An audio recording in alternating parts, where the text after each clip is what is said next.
bom que a boa sorte os trouxe novamente a continuação de nossas leituras. Então vamos lá?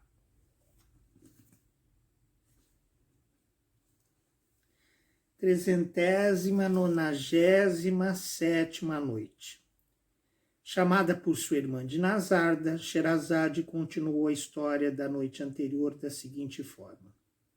Assim veio o príncipe Rouçã a possuir o tapete com suma alegria de ter adquirido a sua chegada a Bisnagar, uma peça tão rara que devia, como não duvidava, valer-lhe a posse de Nounanlibar. Com efeito, tinha como coisa impossível que os príncipes, seus irmãos mais novos, trouxessem da sua viagem alguma coisa que pudesse comparar com o que encontrara tão felizmente. Sem demorar-se mais tempo em Bisnagar, podia, sentando-se no tapete, ir ter no mesmo dia a paragem aprazada, mas seria obrigado a esperá-los muito tempo. Isto fez que, desejoso de ver o rei de Bisnagar e a sua corte, de tomar conhecimento das forças, das leis, dos costumes, da religião e do estudo do estado de todo o reino, resolvesse empregar alguns meses em satisfazer a sua curiosidade.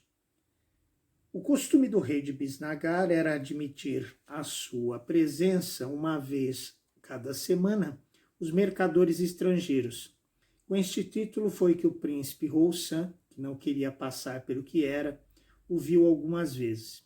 E como este príncipe, que além de ser muito bem apessoado, tinha muita capacidade e era em extremo cortês, se distinguia por isso dos mercadores com os quais aparecia na presença do rei.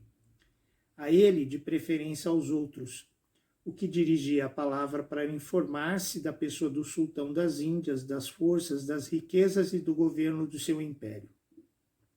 Nos outros dias, o príncipe empregava-se a ver o que havia de mais notável na cidade e nos arredores, entre outras coisas dignas de serem admiradas.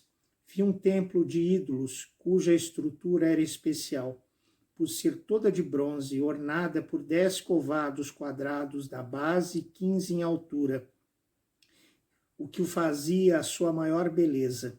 Era um ídolo de ouro maciço, da altura de um homem, cujos olhos eram 2 rubis, colados com tanta arte que parecia ao que fitavam, que tinham os olhos fixos nele, de qualquer lado que olhassem.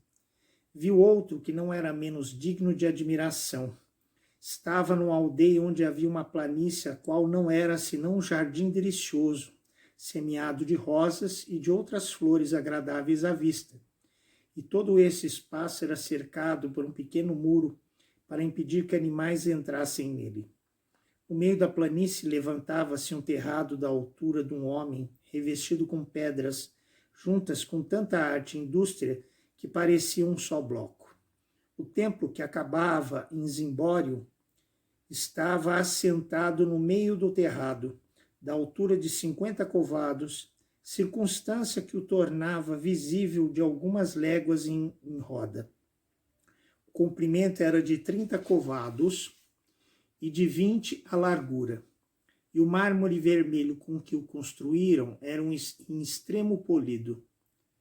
A abóbada do zimbório estava adornada com 3 ordens de pinturas muito ricas e de bom gosto, e o templo de alto a baixo, do teto, de inúmeras outras pinturas e baixos relevos de outros ídolos. De tarde e de manhã, faziam-se cerimônias supersticiosas nesse templo, as quais se seguiam jogos, concertos, danças, cantos e festins. Os ministros do templo e os habitantes do lugar não vivem senão das ofertas que os romeiros em grande número trazem dos países mais remotos do reino para cumprir as suas promessas.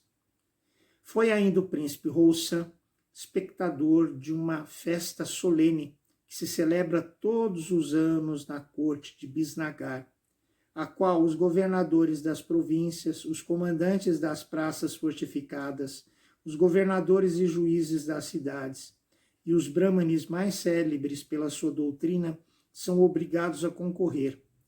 e há alguns de tão longe que não gastam menos de 4 meses na viagem. A assembleia, composta de uma multidão inumerável de índios, faz-se numa planície de vasta extensão que oferece um espetáculo maravilhoso à vista. No centro desta planície havia uma praça de grande comprimento e largura, fechada de um lado por um edifício soberbo, em forma de andaime de 9 andares, sustido por 40 colunas e destinado para o rei, para sua corte e para os estrangeiros a quem honrava com a sua audiência uma vez na semana. O interior estava ornado e mobiliado magnificamente. No exterior havia pinturas de paisagens onde se viam todas as espécies de animais, de pássaros, de insetos e até de moscas e mosquitos. Tudo ao natural, e outros andaimes, da altura pelo menos de 4 ou 5 andares, e pintados quase todos do mesmo modo, formavam os outros 3 lados. Esses andaimes tinham a particularidade de se voltar e mudar de face e de decoração de hora em hora. De cada lado da praça, a pouca distância um dos outros, estavam ordenados em fileira 1000 elefantes, com jaezes de grande suntuosidade, carregados cada um com uma torre quadrada de madeira dourada, com tocadores de instrumentos ou farsantes em cada torre. A tromba desses elefantes, as orelhas e o resto do corpo estavam pintados de várias cores que representavam figuras grotescas. Em todo este espetáculo que fez admirar ao príncipe Rouçã a indústria, a habilidade e o gênio inventor dos índios, sobressaía um elefante, o mais possante e o maior, com os 4 pés postos sobre a extremidade de um madeiro pregado perpendicularmente e elevado da terra coisa de 2 pés, que se movia, batendo o compasso com a tromba ao som dos instrumentos. Não admirou menos outros elefantes, não menos possantes, no cabo de uma trave, posta de través sobre uma estaca, na altura de 10 pés, com uma pedra de um tamanho prodigioso, atada e suspensa de outro cabo, que lhe servia de contrapeso, por cujo meio era para cima, era para baixo na presença do rei e da sua corte, mostrava pelos movimentos do corpo e da tromba o compasso dos instrumentos, do mesmo modo que o outro elefante. Os índios, depois de ter atado a pedra de contrapeso, tinham puxado o outro cabo até o chão à força, e nele fizeram subir o elefante. Pudera o príncipe Rouçã fazer mais longa residência na corte no reino de Bisnagar. Havia ainda uma infinidade de outras maravilhas que o divertiram agradavelmente até o último dia do ano, combinado entre ele e os seus irmãos para se ajuntarem. Mas completamente satisfeito do que vira, como estivesse continuamente ocupado com o objeto do seu amor, e como depois da aquisição que fizera, a beleza e os encantos da princesa Nolimbar aumentavam de dia em dia a violência da sua paixão, pareceu-lhe que teria o espírito mais sossegado e que estaria mais próximo à sua dita, achando-se mais perto dela. Depois de pagar ao porteiro do cão o aluguel do quarto que ocupava e ter-lhe dito a hora em que poderia vir buscar a chave que deixaria na porta, sem lhe haver dado a conhecer de que modo partiria, entrou fechando a porta sobre si e deixando nela a chave.